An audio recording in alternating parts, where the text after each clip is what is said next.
Porsche Taycan was unveiled last month, and everybody kind of agreed that it is a great car. Can it compete with Model S?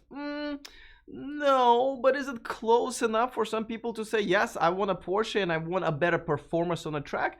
Yes, but I think what everybody agreed on is that the price was not right.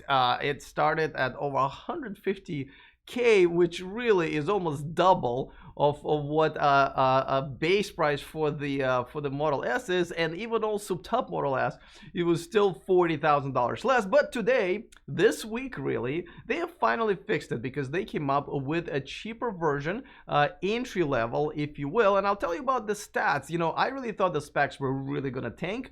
They really didn't. It's a still pretty decent car.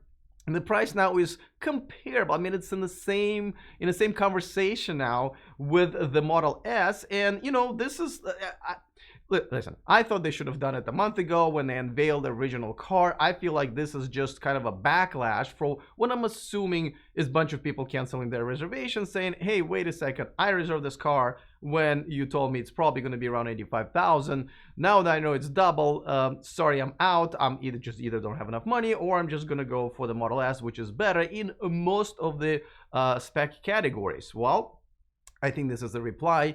And you know, this is going to be called 4S. Good name. You can look silly if we don't know what S stands for.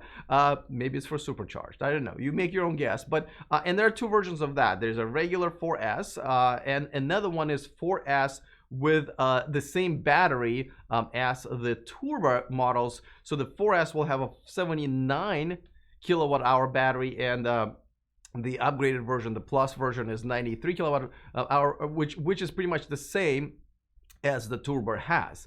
Now the mileage is going to be the same, also around 250 miles. Now that's the European standard of WLTP, so we're talking about probably 220 miles. But you would probably notice that it's the same as the Turbo S, but don't forget Turbo S uses, you know, even though it has a bigger battery, it uses, you know, more energy, so the range is kind of the same. Now if you go with the 4S, the cheaper version, the upgraded battery, that's where you get the most range. They're talking about 288 miles on a single charge. Now again, scale it down to the EPA, it's about 250 miles, but that's still pretty good. Now let's talk about the price here, and then later on we're gonna see how this still compares to the Model S. Is it now worth it? And a couple of other things that I wanted to mention, obviously, because Tesla is going to be in the conversation there as well.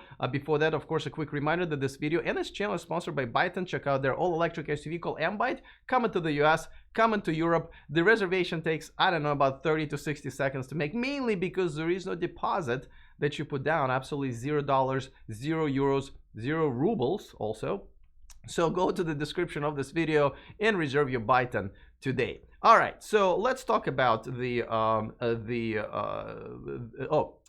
0 to 60. Okay, so this is interesting because it's not that bad. The Turbo S 0 to 60 is 2.6 seconds, you know, comparing to the Model S of 2.4, not bad. But with the 4S cheaper version, now we're talking about 3.6 seconds, which is not bad. I mean, this is still pretty good. And again, we'll compare it to the Model S in just 1 second. But let's talk about the price. All right, so the price is $103,800.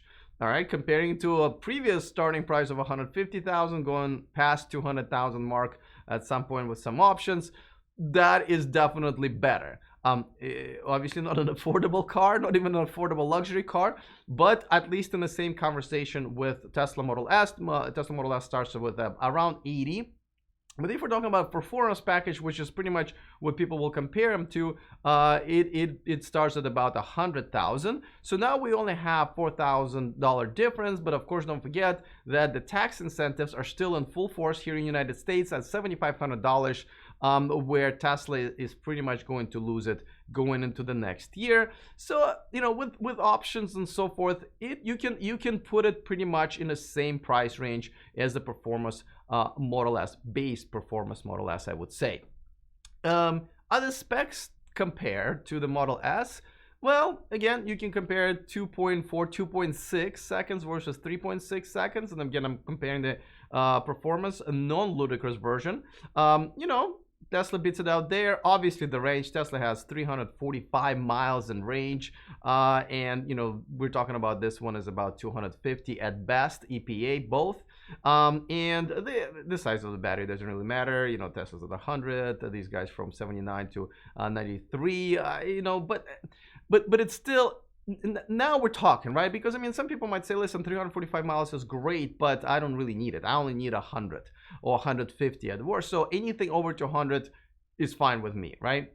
And let's remember though that Taycan is made for the track, where Model S is not made for the track, though the plaid mode is coming, and that's where the competition will probably heat up. Obviously, Model 3 has a track mode, but I don't think they're in the same category as far as Model 3 versus Taycan is concerned. But listen, I think they made a huge mistake. I'm talking about the Porsche Taycan, Porsche, when they announced the Taycan without the you know, base entry model, and obviously they did it only a few weeks later. You know, is I obviously they're catching up. I think they made a bunch of marketing mistakes. It is now getting better. It is a beautiful car. There are a bunch of people who want to get it. But so listen, this car got more affordable. Now there's a real competition for the Model S, which is, I think, everybody wants, right? To push everybody forward. So I'm okay with it. Let me know what you guys think in the comment section. Before that, don't forget to subscribe to our newsletter, VIP list. You can find it in the description of this video. You can just go to e4electric.com/VIP. We send out a free extra bonus story that just doesn't fit into all of this craziness and stuff that we already cover on this channel and on our website. It is free. So sign up and you'll get the bonus story at the end of each week, pretty much. All right, looking forward to your comments. Other than that, see you guys next time, and remember to stay charged.